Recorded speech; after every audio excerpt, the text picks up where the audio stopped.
Speaking of the environment and the energy industry, every once in a while we like to bring you a story that will leave you shaking your head. We have one of those tonight. It involves the pursuit of a very wild and expensive goose.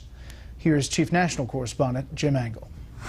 Federal regulations can be maddening, but none more so than one demanding oil refiners use millions of gallons of a substance that does not exist. As ludicrous as that sounds, it's fact. And like I say, if it weren't so frustrating and infuriating, it would be comical.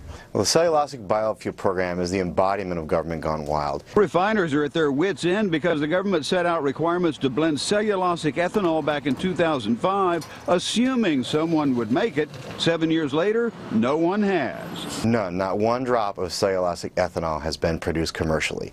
It's a phantom fuel. Forcing us to use a product that doesn't exist, they might as well tell us to use unicorns. A web video explains what it is and the dilemma refiners face. Cellulosic biofuel is produced from wood, grasses, and the non-edible parts of plants. The problem? As of 2011, it didn't exist commercially. And in 2012, the EPA is still forcing refiners to blend 8.6 million gallons of cellulosic biofuel. Since they can't use something that doesn't exist, however, they have to pay what amounts to fines. Why would they ask them to blend any at all if it doesn't exist?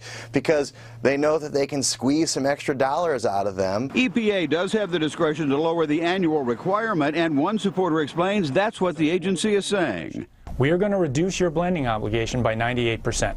Because we feel that that's the right thing to do. We're going to maintain your blending obligation on the gallons that we think are going to emerge. The EPA, which would not speak on camera, is still hoping production will emerge. A study by the Congressional Research Service, however, says the government, quote, projects that cellulosic biofuels are not expected to be commercially available on a large scale until at least 2015. So refiners are now suing the EPA, worried the mandate gets larger and larger, 500 million gallons this year, 3 billion in 2015, and still not a gallon of cellulosic ethanol in sight. Brett?